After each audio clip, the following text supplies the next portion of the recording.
चलिए बच्चों, अभी हम लोग आज के इस लेक्चर में आइडेंटिफिकेशन ऑफ क्वाड्रिलेटरल के बारे में सीखेंगे। ये हमने आपको लास्ट लेक्चर में बताया था कि आइडेंटिफिकेशन ऑफ ट्रायंगल कैसे करते हैं। आज के इस लेक्चर में हम लोग आइडेंटिफिकेशन ऑफ क्वाड्रिलेटरल सीखेंगे, ठीक है ना। आपको एक क्वाड्रिलेटरल दे देगा और उसके चारों पॉइंट्स यानी वर्टिसेस दे देगा और बोलेगा कि ये क्वाड्रिलेटरल कौन सा है, उसको आइडेंटिफाई करो, ठीक है ना। जैसे कि यहाँ पे आपको दिख रहा होगा कि एक क्वाड्रिलेटरल है बेटा ABCD, इसके चारों पॉइंट्स दिए गए हैं बेटा। ए का कोऑर्डिनेट x1 y1, बी का कोऑर्डिनेट x2 y2, सी का coordinate x3 y3 and D का कोऑर्डिनेट x4 y4 है, ठीक है। चारों पॉइंट आपको दे दिया गया है, फिक्स पॉइंट है। अब आपसे बोल रहा है कि ये जो क्वाड्रिलेटरल है वो कौन सा होगा। तो अमूमन बेटा चार चीज का ही बात करता है, चारों ऑप्शंस में आपको देखने को मिलेगा बेटा। Parallelogram, rectangle, square and rhombus, यही चार का ऑप्शंस बनाते हैं, ठीक है। तो पैरेललोग्राम और रेक्टेंगल कुछ एक तरह का दिखता है, बताएंगे कुछ अलग बात है दोनों में क्या है, बस वो आपको ध्यान देना है। उसी तरह से बेटा स्क्वायर का रोम्बस के साथ एक बहुत ही सिमिलर रिलेशन होते हैं, ठीक है ना। अब जैसे कि छोटी सी बात मैं आपको बताऊं, पैरेललोग्राम में जो अपोजिट साइड्स होते हैं वो सेम होते हैं, वही बात किस में है, रेक्टेंगल में भी। उसके बाद स्क्वायर में क्या है, चारों साइड सेम होते हैं, वही बात क्या है बेटा, रोम्बस में भी। तो सिमिलैरिटी किससे किस में है बेटा, स्क्वायर और रोम्बस के बीच, एंड दूसरा क्या है, पैरेललोग्राम और रेक्टेंगल के बीच, ठीक है। अब इसकी जो सिमिलैरिटी है उसमें भी तो कुछ अलग बात होगा जिससे ये दोनों क्या है, डिफरेंट शेप है, ठीक है ना। वो अलग बात हम लोग देखेंगे अभी, तब जाके क्लियर हो पाएगा कि ये जो क्वाड्रिलेटरल है वो किस टाइप का क्वाड्रिलेटरल है। चलिए, तो पहली बात क्या है कि जब कभी भी कोई क्वाड्रिलेटरल आपको दे और इसकी वर्टिसेस दे दे तो हम क्या करेंगे, उसके चारों साइड और दोनों डायगोनल फाइंड करेंगे। तो एक क्वाड्रिलेटरल में 4 साइड और 2 डायगोनल होते हैं, तो यानी कि ये 6 लेंथ निकाल के हम लोग उसको क्या कर पाएंगे बेटा, ऑब्जर्व कर पाएंगे कि अब वो कौन से टाइप का क्वाड्रिलेटरल है। तो ये 6 लेंथ हमें चाहिए। तो सबसे पहले चारों साइड और दोनों डायगोनल ये हमें फाइंड करना है, ठीक है। तो हम क्या कर लेंगे, फटाफट चारों साइड फाइंड करेंगे। तो इसके जो स्टेप्स रहेगा वो क्या रहेगा, ध्यान से देखिएगा। इसकी स्टेप्स में सबसे पहला स्टेप है कि फाइंड साइड्स एंड डायगोनल्स, ये आपको फाइंड करना है सबसे पहला स्टेप में। अब साइड्स मतलब किसकी बात हो रही है बेटा, साइड्स का मतलब 4 साइड हैं। एक तो आपका AB साइड हो गया, AB साइड की वैल्यू हमें कैसे पता चलेगा, तो A और B पॉइंट के बीच डिस्टेंस फॉर्मूला लगा के। उसी तरह से आपको BC साइड निकालना है, उसी तरह से CD साइड निकालना है, उसी तरह से AD साइड निकालना है। यानी आपको चारों साइड निकालना है। कौन कौन सा, पहला साइड आपका क्या है AB, दूसरा साइड क्या है आपका BC, तीसरा साइड क्या है आपका CD एंड चौथा साइड आपका क्या है बेटा AD। यानी कि ये चारों साइड आपको फाइंड कर लेना है। तो AB साइड कैसे निकालोगे, तो नो डाउट सर अभी तक वही तो करते आ रहे हैं शुरू से, यानी A और B साइड की वैल्यू फाइंड करना है, यानी इसकी लेंथ आपसे पूछा जा रहा है। तो आप ये पॉइंट पता है और ये पॉइंट पता है, बस इसके बीच में डिस्टेंस फॉर्मूला लगा दीजिए। तो लगा देते हैं, तो x2 माइनस x1 का whole square plus y2 minus y1 का होल स्क्वायर। ऐसा करने से हमें AB की वैल्यू आ जाएगा। उसी तरह से BC, तो BC निकालेंगे तो पॉइंट B और C के बीच डिस्टेंस फॉर्मूला चलेगा, यानी कि इसके बीच डिस्टेंस फॉर्मूला लगाओगे तो क्या आएगा, x3 माइनस x2 का होल स्क्वायर, इसमें ऐड कर देंगे किसको, y3 माइनस y2 का होल स्क्वायर, इसको ऐड कर देंगे। उसी तरह से आपको क्या निकालना है बेटा, CD निकालना है। तो CD साइड्स का मतलब है C और D पॉइंट के बीच चलेगा ये फॉर्मूला।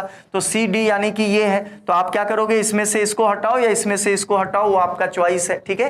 तो इसमें हमने क्या कर दिया, x4 माइनस x3 का whole square plus y4 minus y3 का होल स्क्वायर। तो इससे हमें निकल के आ गया कौन सा, है ना, CD साइड। अब एक और साइड बच रहा है बेटा, तो एक साइड जो बच रहा है वो AD है।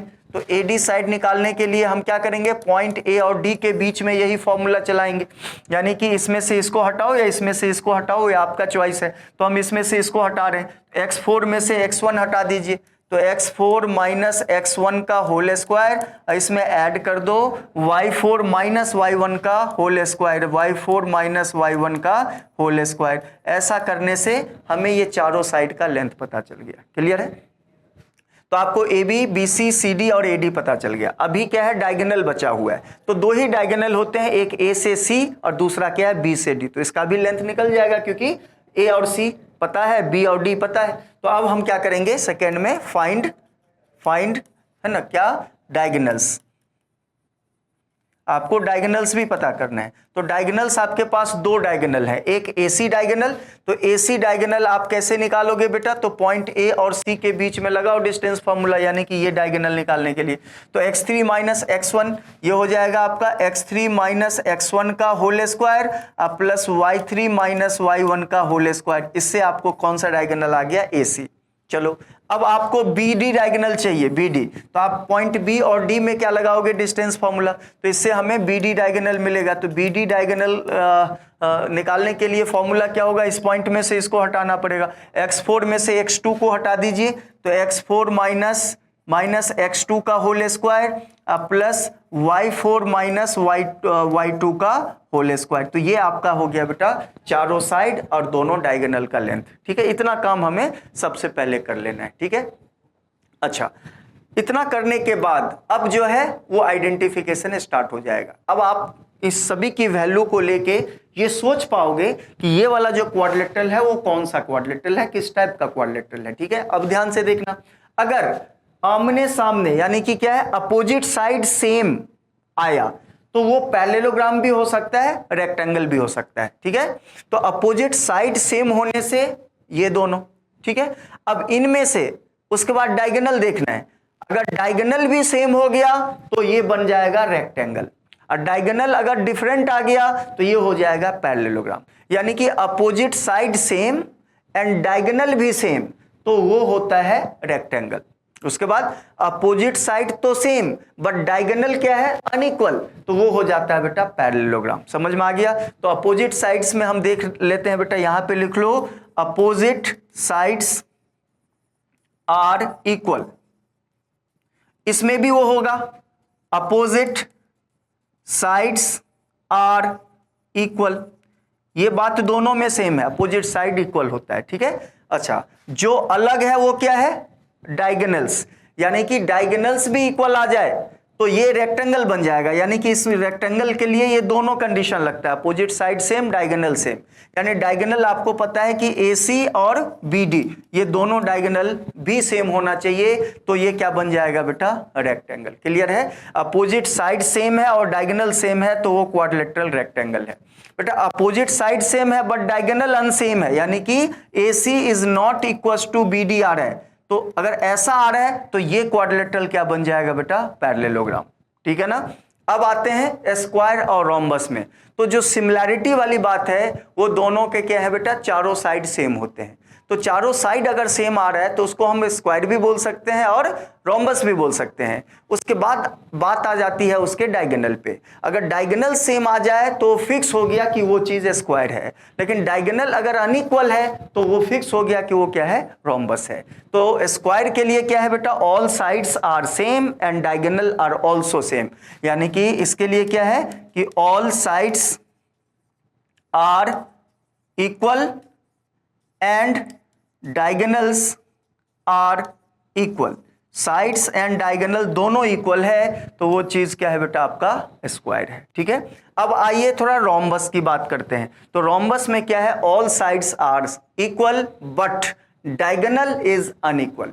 यानी कि इसके लिए क्या लिखेंगे, all sides are equal but diagonal are not equal. ठीक है ना। अगर ऐसी बात हो रही हो बेटा एक रेक्टेंगल में, ऐसी बात हो रही है एक क्वाड्रिलेटरल में, तो वो क्वाड्रिलेटरल क्या बन जाएगा, रोम्बस हो जाएगा। तो आई होप आप लोगों को आइडेंटिफिकेशन समझ में आ गया होगा। एक क्वाड्रिलेटरल के चारों वर्टिसेस अगर दिए हो और आपसे पूछ रहा हो कि ये क्वाड्रिलेटरल कौन सा है, तो सबसे पहला काम हमें उसकी चारों साइड्स फाइंड कर लेना है। दूसरा काम इसके दोनों डायगोनल फाइंड कर लेना है।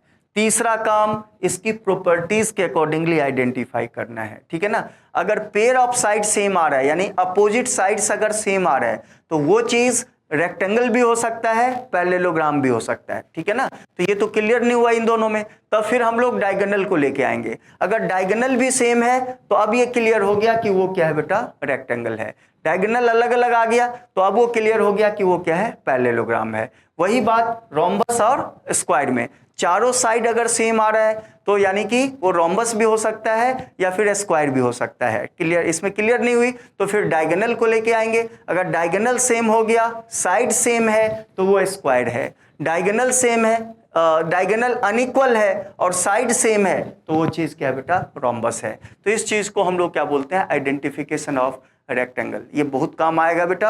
इस सब में आप देख रहे हो ना, इनडायरेक्टली किसका यूज हो रहा है? Distance formula. क्योंकि जब तक हमें साइड्स नहीं पता चलेगा तब तक हम लोग आइडेंटिफाई नहीं कर पाएंगे, क्योंकि केवल पॉइंट दिया गया है। तो साइड्स, पॉइंट से साइड निकालने के लिए जो फॉर्मूला यूज होता है बेटा वो डिस्टेंस फॉर्मूला, और इसी के यूज करके हम लोग इसको आइडेंटिफाई कर पाएंगे। ठीक है? तो इसी तरह से आपको क्वेश्चंस दिए रहेंगे और उस क्वेश्चन में आप उस चीज को ऑब्जर्व कर पाना। ठीक है ना?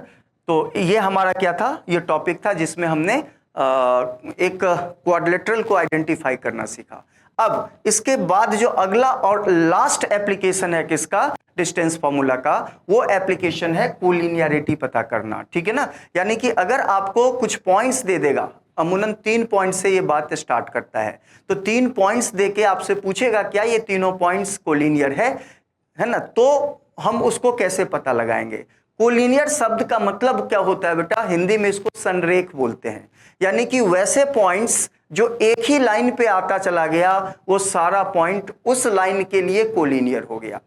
क्लियर है? और जो उस लाइन से बाहर चला गया वो पॉइंट उस लाइन के लिए नॉन कोलिनियर हो गया।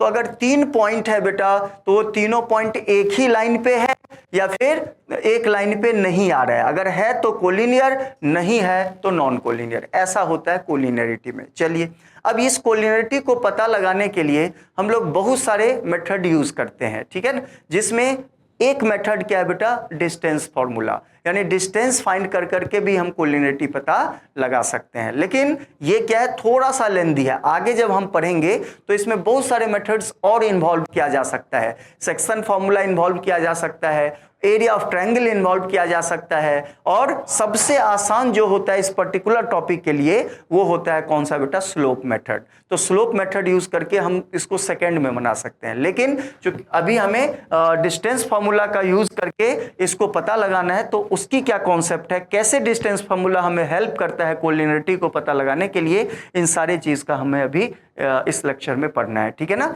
तो चलिए, कोलिनियरिटी ऑफ 3 पॉइंट हम लोग स्टार्ट करते हैं। तो आपको सबसे पहले 3 पॉइंट दिया रहेगा। ठीक है ना? और ये पता लगाना है कि ये पॉइंट्स कोलिनियर है कि नहीं। तो हम 3 पॉइंट ले लेते हैं बेटा। ये पहला पॉइंट है, ये दूसरा पॉइंट है और ये तीसरा पॉइंट है। यानी कि एक पॉइंट ए है, दूसरा बी है और तीसरा सी है। ये 3 पॉइंट है। क्लियर है? और आपको पता लगाना है क्या ये तीनों पॉइंट्स कोलिनियर है। ठीक है? तो हम क्या करेंगे? पहले तो इन तीनों को ज्वाइन करके, है ना, एक लाइन बना लेंगे। है ना? ये तीनों को ज्वाइन कर दिए, तो यानी कि कलर चेंज कर लेते हैं, इसमें तीनों को ज्वाइन कर दिए और हम इस कंडीशन में रखें तीनों को ताकि वो एक ही पॉइंट पे हमें, एक ही लाइन पे आता हुआ नजर आ रहा है। तो अगर ऐसा फिगर आपको तीनों पॉइंट के लिए दिखे, यानी एक ही लाइन पे तीनों पॉइंट आ रहे हैं, तो कहने का मतलब है ये क्लियरली है कि ये पॉइंट्स क्या है? कोलिनियर है। ठीक है ना? अच्छा, अब एक चीज बताओ, ये डायग्राम कब बनेगा? यानी तीनों पॉइंट एक ही लाइन पे कब आएगा? अब ध्यान से देखना बेटा, अगर ये वाला डिस्टेंस, इसको अगर मैं d1 मान लूं, ये वाला डिस्टेंस यहां से यहां तक यानी b से c तक का डिस्टेंस, इसको मैं d2 मान लूं, और इसकी जो सबसे लंबी डिस्टेंस यानी शुरू वाले पॉइंट से आखिरी वाले पॉइंट तक का जो डिस्टेंस है, इसको मैं d मान लूं। अब बताइए, अगर d की वैल्यू, ये कोलिनियर तभी होगा, ये डायग्राम तभी सेटिस्फाई करेगा जब d is equal to d1 plus d2 हो। यानी कि d1 और d2 को जोड़ने के बाद जो वैल्यू है वो d के बराबर आ जाए तो क्या हो जाएगा? पॉइंट हमारा कोलिनियर हो जाएगा, एक ही लाइन पे तीनों पॉइंट फिट हो जाएगा। आगे समझ में? तो यही इसका क्या होता है? कंडीशन बन जाता है। यानी कि कोलिनियर होने के लिए ABC अगर एक ही लाइन का हिस्सा है तो इसका जो A और C वाला जो डिस्टेंस है, जो लंबी डिस्टेंस है, वो D बराबर हो जाना चाहिए, है ना, ये दोनों छोटे डिस्टेंस के सम के, यानी कि d1 प्लस d2। अगर ऐसा आ गया है बेटा, है ना, तो ये तीनों पॉइंट को हम क्या मानेंगे? एक ही लाइन का हिस्सा मानेंगे, नहीं तो ये पॉइंट नॉन कोलिनियर हो जाएगा। आगे समझ में? यानी कि अगर ऐसा नहीं आ रहा है, यानी इन दोनों को जोड़ने से d नहीं मिल रहा है, तो इसका मतलब है कि d is not equal to d1 plus d2। अगर ऐसा रिलेशन बन रहा हो बेटा तो ये हो जाता है नॉन कोलिनियर के लिए, ये है नॉन कोलिनियर और ये है बेटा कोलिनियर। तो याद रखिएगा, ये बहुत ही इंपॉर्टेंट बेटा क्या है, कॉन्सेप्ट है कोलिनियरिटी, ठीक है। यानी कि कोई भी 3 पॉइंट एक ही लाइन का हिस्सा है कि नहीं, अगर है तो कोलिनियर है, नहीं तो नॉन कोलिनियर है। तो ये चीज हम लोग सीख लिया, आई होप, ठीक है ना। आपको क्या देखना है कि दो छोटे डिस्टेंस का सम लेके देखना है कि बड़े वाले डिस्टेंस के बराबर आ रहा है कि नहीं, अगर आ रहा है तो कोलिनियर, नहीं तो नॉन कोलिनियर, ठीक है। तो हम लोग इसको पता लगा सकते हैं बेटा, एक एग्जांपल दे रहा हूं ताकि इसकी फील मिले आपको, ठीक है। ठीक है, एक क्वेश्चन मैं आपको बताता हूं कि एक पॉइंट हमारा कितना है बेटा 1,1, दूसरा पॉइंट है बेटा 2,2 एंड तीसरा पॉइंट है बेटा 3,3। यानी कि ये पॉइंट A है, ये पॉइंट B है और ये पॉइंट C है। आपको पता लगाना है कि क्या ये तीनों पॉइंट एक ही लाइन पे फिट है, अगर है तो कोलिनियर, नहीं तो नॉन कोलिनियर। तो आपको पता लगाना है कि ये तीनों पॉइंट जो है वो कोलिनियर है कि नहीं, क्लियर है। तो हमें क्या चेक करना होता है कोलिनियरिटी को पता लगाने के लिए, D1 और D2। तो पहले तो हम इसका D1 निकालेंगे। D1 मैंने क्या बोला था बेटा, है ना, D1 क्या बोला था बेटा, इन दोनों का डिस्टेंस। D1 क्या बोला था, इन दोनों का डिस्टेंस, ठीक है ना। तो यहां पे आप D1 लिखो या फिर इसको AB भी लिख सकते हैं, AB। चलो अब इसकी वैल्यू कैसे निकालेंगे, तो डिस्टेंस फार्मूला, इसीलिए तो ये डिस्टेंस फार्मूला के एप्लीकेशन के अंदर माना जाता है। तो ये डिस्टेंस निकालने के लिए क्या करना है, इसकी x में से इसकी x को हटा दीजिए, तो 2 में से 1 गया 1, 1 का स्क्वायर 1 प्लस बेटा 2 में से 1 गया 1, 1 का स्क्वायर 1, तो इसका आंसर √2 आ गया। चलो ये D1 की वैल्यू आ गया। अब हम लोग निकालेंगे इस पॉइंट से इस पॉइंट का डिस्टेंस, जिसको हम D2 नाम दे देते हैं। यानी कि इसका जो D2 है वो BC है। BC की वैल्यू कैसे निकालेंगे, अब ये पॉइंट और इस पॉइंट में क्या लगाएंगे, डिस्टेंस फॉर्मूला। तो चलो 3 में से 2 गया 1, 1 का स्क्वायर 1, बेटा 3 में से फिर से 2 गया 1, 1 का स्क्वायर 1, यानी इसकी भी वैल्यू √2 आ गया, क्लियर है।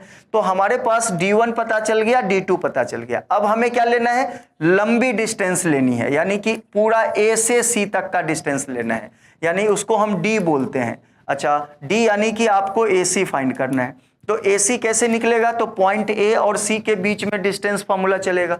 तो चलिए इस पॉइंट और इस पॉइंट में लगाइए डिस्टेंस फार्मूला।